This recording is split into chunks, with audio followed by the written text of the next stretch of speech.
Could join us on this Shabbat or whatever day you are watching this message. We are in a series called The Holy Days, the days of Rosh Hashanah, Yom Kippur, and Sukkot. And we've come through Rosh Hashanah and Yom Kippur, which are focused on repentance and atonement.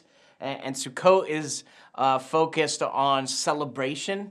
It's an 8-day festival. It's really 7 days plus one of enjoying all that God has provided for us at the end of the harvest with great joy. So you know the phrase, you've heard the preaching phrase before, where God guides, God provides. The opposite is also true. Where God does not guide, God does not provide. In all things, we want God's provision to be a guiding principle in our lives.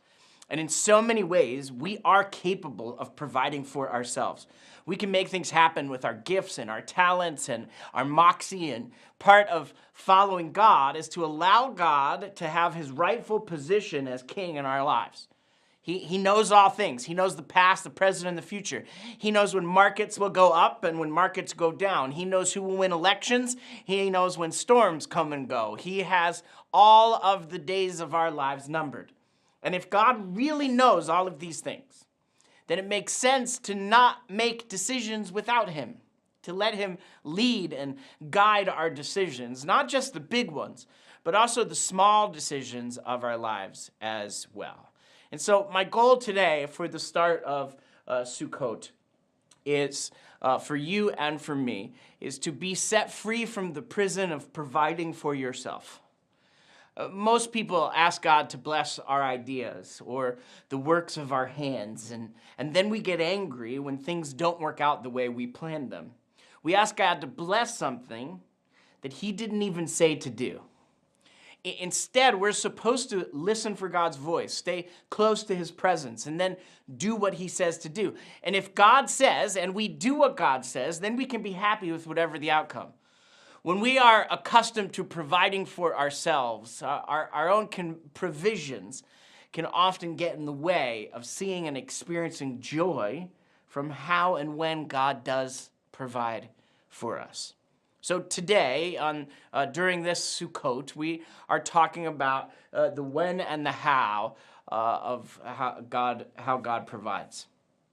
The whole point of Sukkot, the Feast of Tabernacles, is to remind us of God's provision and that we would have joy because God provides for his people. We celebrate because God has provided again at the end of the harvest. The Jewish people are commanded to build Sukkot, which is plural, or a sukkah, a temporary dwelling, to remind us that God is the one who provides for us. We do not provide for ourselves.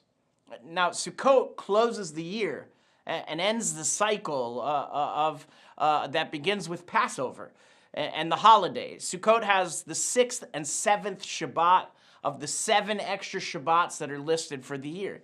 In fact, the first holy day of the 7 is Passover, which is 7 days. And the last is Sukkot, which is also 7 days, plus 1 day extra, an 8th day.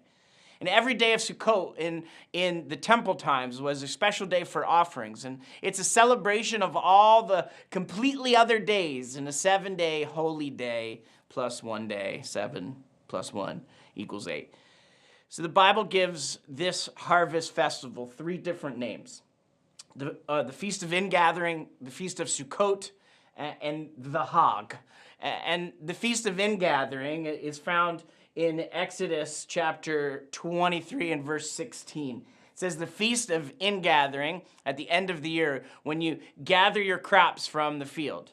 Now, everything has been gathered and the harvest has been completed. And so we celebrate that God provided for our needs this past year. It's also called the Feast of Sukkot, or the Feast of Booths, or temporary dwellings. And it's in Deuteronomy 16 and verse 13. You're to keep the Feast of Sukkot for 7 days. Or in Leviticus 23, verse 42, it says you're to live in Sukkot for 7 days. All the native born in Israel are to live in Sukkot, so that your generations may know that I had the sons of Israel dwell in Sukkot when I brought them out of the land of Egypt. I am the Lord your God. Now, in 2017, during my 3-month sabbatical, my family and I had the opportunity to be in Jerusalem for Sukkot. And there are sukkahs everywhere in Jerusalem. They have them in Orthodox communities. There are all these sukkahs on different balconies. There's a really large sukkah at the Kotel, which is the Western Wall. We even ate pizza on Ben Yehuda Street in the Pizza Hut sukkah. Sukkot, the sukkahs are everywhere during Sukkot in Jerusalem. There was a sukkah in the apartment, in the common space in the apartment that we stayed in for 5 weeks. We ate different meals in different sukkahs throughout Jerusalem. We even got to sit with our friends in the sukkahs at their homes. Like Martha and David Stern, whose memory is a blessing, and Moran and Melissa Rosenblit. And my family and I are so grateful to God for the opportunity to be in Jerusalem during Sukkot. It was like a lifelong dream for me. And we're so grateful for the Support of Restoration allowing us to go on a sabbatical in 2017. The reason why we build Sukkot, which is plural for sukkah. A sukkah is a temporary dwelling place. It represents the tabernacle in the wilderness. It's a sacred tent in the backyard to celebrate these 7 days, to close out all the holy days for the year. We dwell in a sukkah, or Sukkot, as a reminder of the 40 years that the Israelites dwelled in temporary dwellings in the wilderness after we were set free from slavery in Egypt and after we received the Torah at Mount Sinai. So Sukkot is also called the Hag, or the festival. It's also called Zeman Simchatenu, which is the season of joy. And it's in Deuteronomy 16 and verse 15, 7 days you will feast to the Lord your God in the place he chooses, which is Jerusalem, because Adonai your God will bless you in all your produce and in all the work of your hand, and you will be completely filled with joy. And so Sukkot is just called the festival, as in the great festival. It's the party that closes the year of all the festivals. We celebrate with joy because we came to the end of the harvest and God provided in this last year's harvest. And next week we'll talk about praying for rain at the end of Sukkot. And you pray for rain at the end of Sukkot, which you don't really have to do in Seattle, but you do in the desert. You pray for rain for the next harvest, which will start in the spring. So the Bible gives Sukkot three names. The Feast of Ingathering, which has to do with the harvest. The Feast of Sukkot, which is dwelling in the temporary dwellings. And just the big one, the Hag. The harvest is God provided for the final harvest of the year. We dwell in Sukkot, sukkahs, thanking God for providing for Israel in the wilderness. And we intentionally experience joy because God provided for his people again. So we dwell in the sukkah after the harvest has been gathered to the end of the holy days. We dwell in sukkahs, thanking God for providing for Israel for 40 years in the wilderness. And we dwell in Sukkot with joy because God provided for his people in the harvest. Provisions of God are meant to be a blessing to you. And so my encouragement to you and to myself is don't rob yourself of God's blessing by living in what you provide for yourself. Because it's too easy. In all things, we want God's provision to be this guiding principle of our lives. And in so many ways, we're capable of providing for ourselves. We can make things happen with our gifts and our talents and our moxie. And part of following God is allowing God to have his rightful position as king in our lives. He knows all things. He knows the past, the present, and the future. He knows when the markets go up and when the markets go down. He knows who will win elections. He knows when storms come and go. He has all the days of our lives numbered. And if God really knows all of these things, then it makes perfect sense for you to not make decisions without him, to let him lead and guide our decisions, not just the big ones, but even the small ones, the small decisions of our lives as well. The whole point of Sukkot is God provides. Sukkot reminds us of God's provision, that we have joy because he's provided for his people, and we're commanded to build sukkahs to remind us that God is the one who provided for us. We do not provide for ourselves. It's funny because so many Bible characters often try to solve problems themselves, or they scheme to find their own blessings. Then God judges them in his mercy, And then they try to create their own blessings, and they use their own wisdom. And so God has to do often painful things to show that he ultimately is the one who provides for his people. We do not provide for ourselves.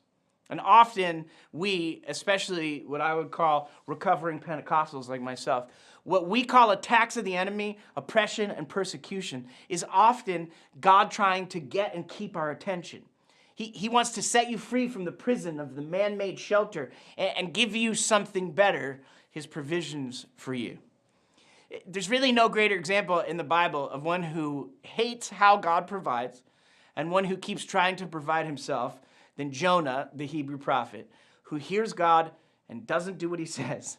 I mean, everything in the story of Jonah does what God says. The waves, the ship, the pagan sailors, the fish, the Ninevites, the plant, the worm, everyone and everything minus the most obvious person, the only person who's named in the story, the Hebrew prophet, Jonah.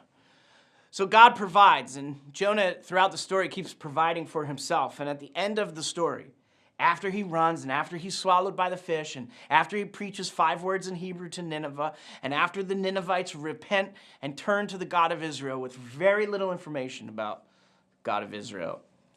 No thanks to Jonah, of course. It says in Jonah chapter 3 and verse 10, when God saw their deeds, the Ninevites, they turned from their wicked ways. And God relented from the calamity that he said he would do to them and did not do it.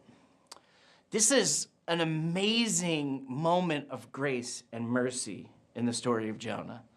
And the prophet who God used to do this amazing act of grace and mercy feels all the wrong feelings. The very next verse is Jonah chapter 4 and verse 1, and it says, and Jonah, but it greatly displeased Jonah, and he resented it. In Hebrew, it literally says, this was a great evil to Jonah. And he was angry. What was the great evil for Jonah? Well, the great evil is that God relented from the calamity, which is the word ra in Hebrew, which is also the great evil. It displeased Jonah. The word ra is used over and over again in the book of Jonah. And he's angry that God doesn't do what he said he would do to the Ninevites. It was a great ra, a great evil to Jonah. And instead of feeling joy that God saved a people, Jonah is angry that God saved Nineveh. So God asks Jonah in chapter 4 and verse 4. It says, yet Adonai said, is it good for you to be so angry? What does Jonah do to that question in response to the question? Well, he totally ignores it. And he decides to build a sukkah. Jonah chapter 4 and verse 5. It says, so Jonah went out from the city and sat east of the city, and there he made a sukkah, and he sat under it in the shade until he saw what would happen in the city. Now, this is crazy, and there's so many connections to the story of Cain in Genesis in the book of Jonah. But in Genesis, right before Cain kills his brother Abel, God asked Cain the same question. Why are you so angry? And just like Jonah, Cain ignores God's question and then kills his brother. And after he kills his brother, it says in Genesis 4, verse 16, then Cain left Adonai's presence and dwelled or sat in the land of wandering east of Eden. Okay, so watch this. Cain leaves. He goes east of Eden, away from God's face, away from God's presence or the promised land, to the wilderness, which is east of Eden. And then he sits or he dwells, like we do in a sukkah, east of Eden. Now, going east in the scriptures is always bad. East is away from the promised land, and east is back to the wilderness. And just like we dwell in a sukkah during Sukkot, so Cain dwells east of Eden, and Jonah dwells in a sukkah that he makes himself east of Nineveh. So what does Cain do east of Eden? Well, he provides for himself. And verse 17 of Genesis 4 says that Cain was intimate with his wife, and she became pregnant and gave birth to Enoch. And he was building a city that he named the city after the name of his son Enoch. So Cain builds a city. Now, cities become places of violence, as they still are today. And after the flood, among the first cities ever built by the descendants of Cain is Nineveh. And Cain provides for himself instead of living in the provisions of God. And Cain didn't trust God's protection or provision, so he protected and provided for himself. And what I want you to understand is the author of Jonah is intentionally mirroring Cain's story in the story of Jonah. He left and he sat and he went east and he built. It's all the same Hebrew words like the story of Cain. Jonah, just like Cain, doesn't trust God's protection or provision. Jonah leaves the presence of God. Jonah goes east of the city, and he dwells in a place of protection that he makes with his own hands. It sounds very spiritual because it's a sukkah, which we make for Sukkot. But God never tells Jonah to make it. So Jonah left, he sat, he goes east, he builds something that God doesn't tell him to build. God doesn't command Jonah to build a sukkah. Jonah creates his own little Eden of self-made protection from the sun to give him shade. And you have to ask the question, why is Jonah sitting east of the city of Nineveh in a sukkah? Well, Jonah chapter 4 and verse 5 tells us why at the end. It says he sat there until he saw what would happen in the city. But we already know what's going to happen in Nineveh. Nothing. Because God has already said he relented and will not bring calamity to the city because they repented. But Jonah's announcement to Nineveh was that God would destroy the city after 40 days.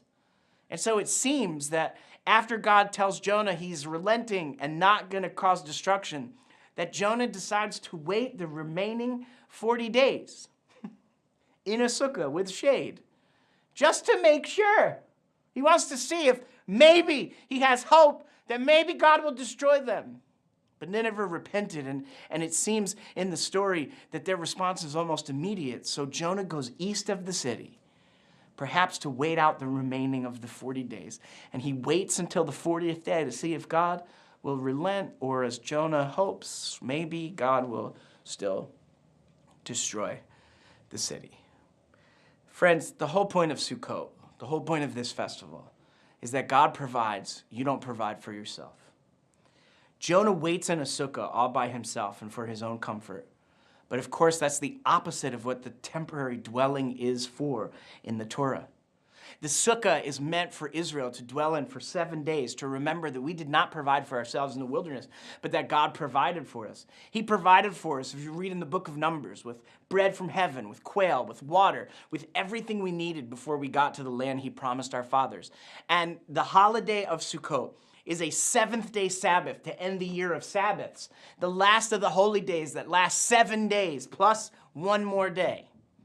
Amos, who is one of the prophets who prophesied at the same time of Jonah. Jonah said this in Amos chapter 9 and verse 11. In that day I will raise up David's fallen sukkah. I will restore its breaches and raise up its ruins and rebuild it as days of old. Why? So that they may possess the remnant of Eden and all the nations that are called by my name. It's a declaration of Adonai, the one who will do this. There was a building expectation in the time of Jonah that Sukkot would be a time for all the nations to worship God together in Jerusalem. A few hundred years later, after Jonah and Amos, Zechariah would prophesy that after a great war against Jerusalem, there'll be this assembly of a remnant from every nation that will go to Jerusalem to celebrate Sukkot before the Lord together. But in the upside-down world of Jonah, Jonah sits alone in a sukkah, angry that God saved Gentiles. The sukkah he sits in, that he built for himself, is a reminder that there will be a remnant from every nation, along with the Jewish people, that will celebrate Sukkot in Jerusalem with God himself, with joy. And of course, in the whole story of Jonah, Jonah is only angry, except for one time. There's only one time that Jonah feels joy, and it's actually in the sukkah that he builds for himself.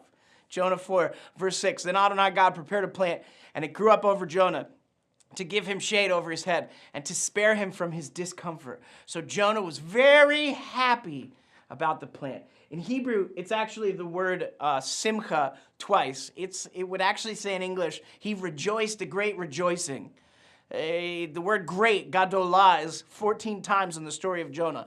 There's this great rejoicing, but it's all about the plant, not about the salvation of Nineveh. And he has joy about this kicking plant. And he's not happy that God saved an entire city. He's happy that a plant grew up to give him shade while he sat and watched for the city to be destroyed. Nobody knows what kind of plant this is. The word only shows up once in the Hebrew Bible here in Jonah. And of course, knowing what the plant is isn't really the point. All we know is that it's a big leafy plant that gives him shade. And of course, leafy plants are a part of the celebration of Sukkot. We're commanded in Leviticus to celebrate Sukkot with branches of trees and leaves and fruit that represent the harvest. But Jonah did not provide the plant for himself. And yet Jonah is happy for the shade. He's in the desert. It's hot in the desert. He needed shade. He now has shade with the plant, and that makes him so happy. It's like this great happy of happiness. And the plant was a gift from God. So why did God give Jonah the plant? Well, it says it in the verse. He gave it to spare him from his discomfort. You know, that word discomfort is the word ra again, which is sometimes evil or calamity or discomfort. It actually could say, this verse could say, that God gave him the plant to deliver him from evil. What is Jonah's evil that he needed to be delivered from? Well, of course, Jonah considered God forgiving the Ninevites a great evil. So now, Jonah needs to be delivered from the discomfort of the sun on his head. And God prepares shade, just like the Lord prepared the fish to swallow him in chapter 2. So Adonai, God, provided a plant. This is significant because all throughout the Hebrew Bible, shade brings deliverance through the biblical narrative. You see it in Isaiah and Jeremiah and Ezekiel and the Psalms. Shade represents deliverance as something only God can provide, especially for people in the desert of the Middle East. This deliverance caused Jonah to rejoice a great rejoicing. The plant is a gift from God to deliver him from his perceived raw evil. So Jonah finds himself with two shelters. The plant which is eaten by a worm, the plant is then eaten by a worm that God sends, and Jonah's sukkah is most likely knocked down by an east wind that God sends in the next verse. So God prepared the plant, and he prepared a worm to destroy the plant, and the plant was a gift from God, and the gift was meant to teach Jonah a lesson, and God will provide for you. But Jonah has already provided for himself, and so God takes both of the provisions away. Guys, the whole point of Sukkot is God provides, you don't provide for yourself. In the story of Jonah, there's two provisions in the story. There's the sukkah that Jonah provides shade for himself, and the plant that God provides shade for Jonah. The sukkah is man-made. The plant was provided by God. Jonah provided for himself and sat in his own provision, but God provided a plant that gave Jonah the provision he needed. There's a really big difference between building your own shelter and living in the shelter that is prepared by God. And we started here, and this is what I hope for you and for me on this Sukkot and in this message, to be set free from the prison of providing for yourself. The sukkah, even with all of its meaning in Jewish history, is still built by Jonah. And there's no indication that God tells him to even build one. I'm not even sure it's Sukkot. He was already preparing a plant to shade Jonah, but Jonah took his safety into his own hands. And here's what you need to know. God only blesses what he builds. There's many things that you and I have built and decisions that we have made that we say God said or God did, but in reality you did and you said. And then you get angry at God for not blessing what you built with your own hands. And in the scriptures, that's idolatry. And just like Jonah, we get angry at God or all kinds of other people when the thing we built doesn't succeed. But here's what we know for sure. Where God guides, God provides. And the opposite is also true. Where God does not guide, he does not provide. We ask God to bless our ideas or the work of our hands. Then we get angry when things don't work out the way we planned. We ask God to bless something he didn't even say to do. Friends, instead, on this Sukkot, I want to encourage you to listen for God's voice, to stay close to his presence in community. with other people, and then do what he says to do.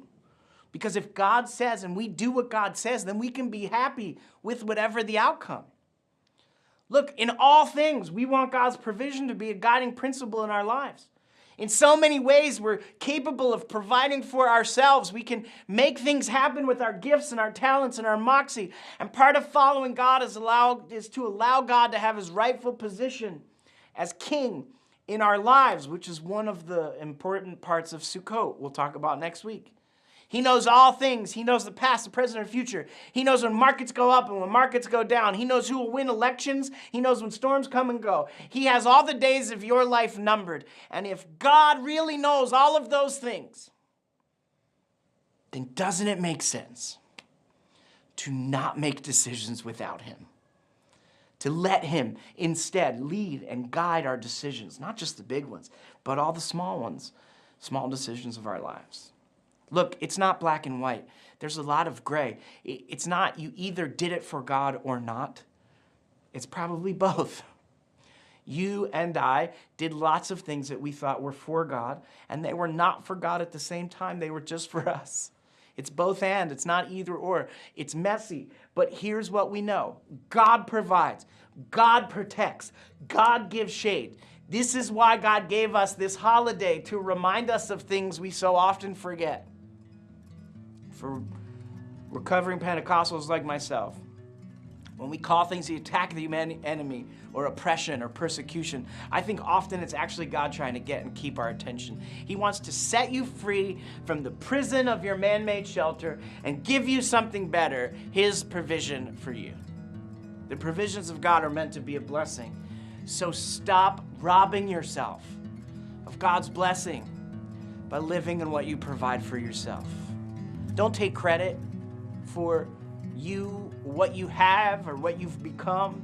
It wasn't just your wisdom. It wasn't just your great decisions. It was all of those things. It was all of those things without the grace and mercy of God.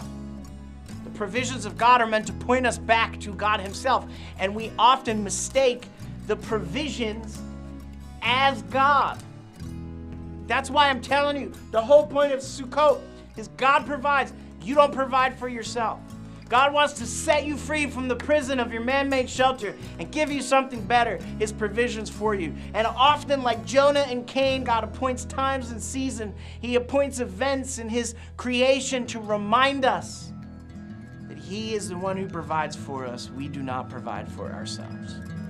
So stop trying to provide for yourself. Work hard, of course, but never celebrate what you have done by yourself. It wasn't just you. Every good and perfect gift comes from God. And it's not just saying the words. People all the time say, well, that wasn't God. That wasn't just me. That was God. But you can say those words and still not believe those words. You have to be wise, for sure, but never celebrate your own wisdom or look down on others for not having your great wisdom. Or you might find yourself east of Nineveh in a sukkah you built for yourself. Angry when you're supposed to have joy. And when we forget, when we strive to live in our own provisions, God works all things to get and keep our attention. He wants to set you free from the prison of your man-made shelter and give you something better, his provisions for you. I'm believing that this is going to be the best Sukkot yet. And I love you guys. Next week's message is all about the things that Yeshua taught in the Gospel of John during the last 2 days of Sukkot. And it's really incredible. And I hope you come back and watch it with us as we continue to celebrate with joy this Sukkot.